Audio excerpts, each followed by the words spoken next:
Okay, so can you tell me a little bit about your background in the ECC sector and how long you've been working in the sector and your qualifications? Okay, I'm 14 years in childcare now, and this is my own service which I opened 14 years ago.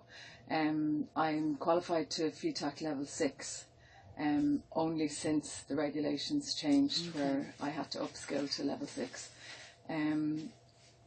And I have the service, as I said, for 14 years. We started out with only 7 children, but now we have 4 rooms and an after-school service. So it's grown. Yeah.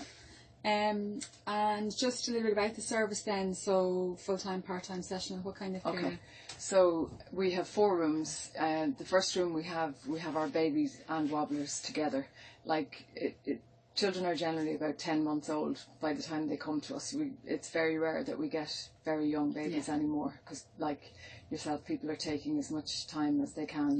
They avail of whatever's available.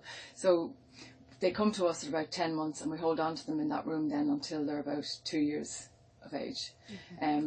The regulations state that any child under 2 should sleep in a separate room to the room that they're cared for in. So that's why we hold on to them in the baby room until they're 2, because our sleep room is separate to our baby room, whereas the toddlers sleep in the room that they're cared for in, because they all sleep at the same time. Right. So the babies and wobblers are up to 2. Then we have the toddler room from 2 to 3. Then we have the full day Montessori from 3 to 5.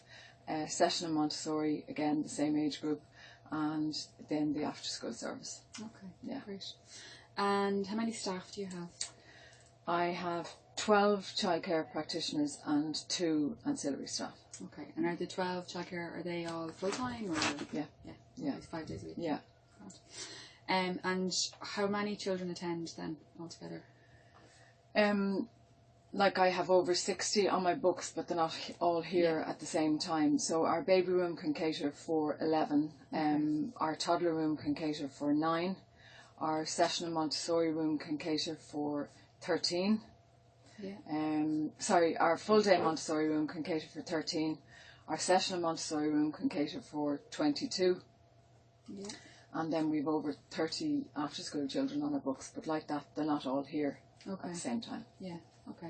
So then we've kind of answered it there. How many children under 3? So by that I mean under 2 years, 8 months, because they're the ones that are taking part in the ECC. So how many under 3 do you have then? So you've... Okay, so we have all of our baby room, which are 11, and all of our toddler room, which are 9. Okay. And then we have 1 child in our session Montessori room who's not 3 until the end of December. Okay. Not in our session. Yeah, in our session Montessori room. So they're just missing out on the ECC, are they? No, they qualified. Oh, they're... Yeah. Okay. Yeah. So you have 20 then under 2 years, 8 months. Yeah. Okay. And what's the youngest then? Like, I suppose in your policy and procedures, what do you say you take them?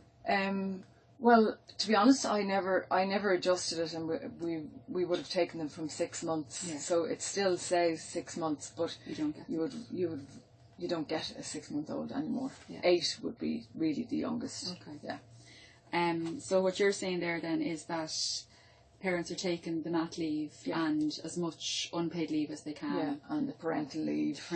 To stretch it out to 10 months. As much as possible. So they're generally 10 months when they come. Yeah. Grant.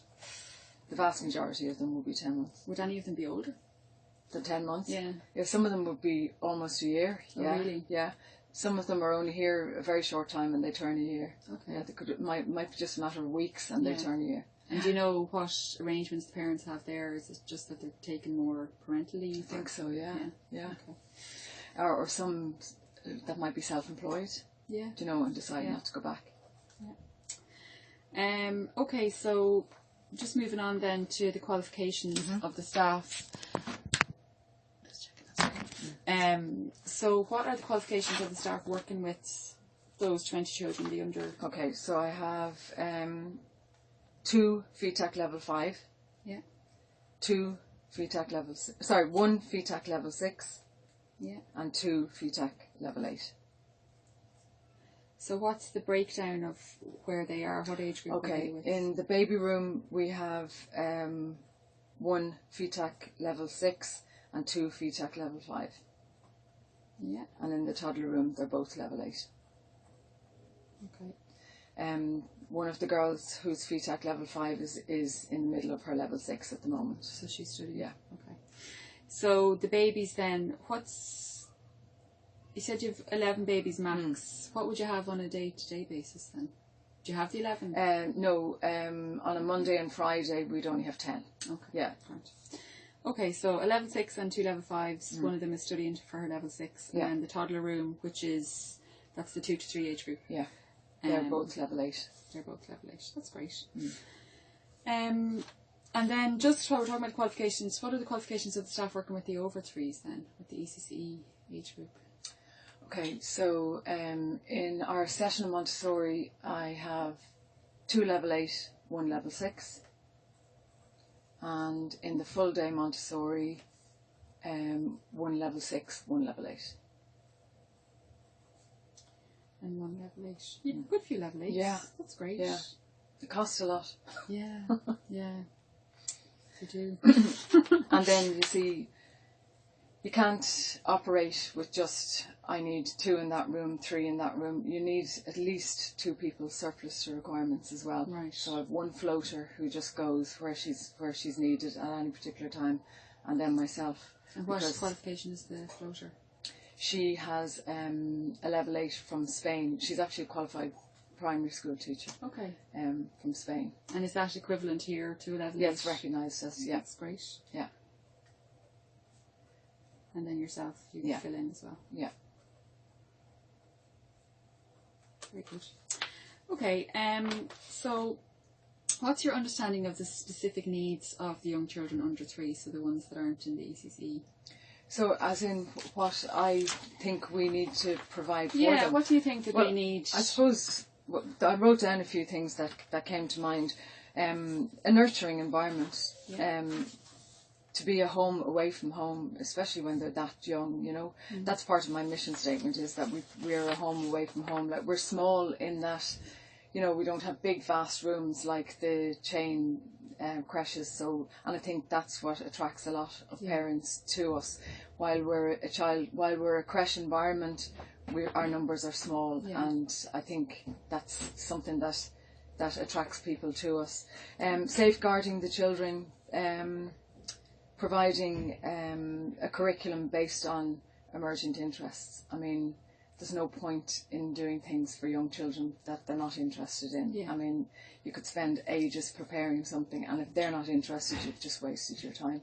So you need to be aware of what the children are interested in and base your curriculum on that. Well, I suppose, you see, sometimes they bring stuff in from home, what they talk about.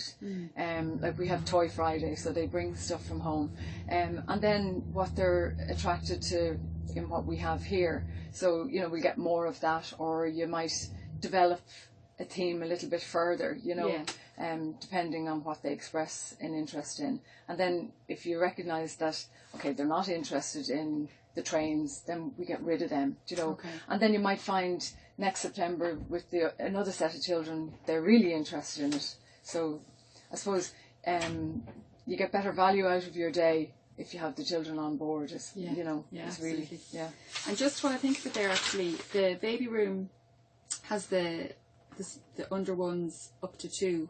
How many of them would be under 1? At the moment, we've only got 1. Okay. Yeah. But a couple of months ago, we'd had 3. Okay. Okay, so you will create a home-from-home environment, nurturing, obviously taking care of the children's welfare, and then you have like an emergent curriculum, so you're basing it on what the children are interested in and what their needs are.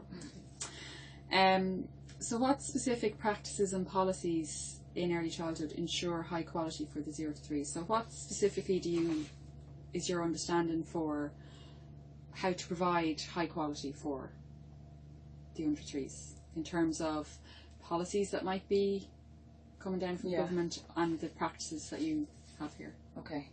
When you say policies now that are coming down from government? Yeah, so for example, say like ratios. So that's something that's you have to adhere to.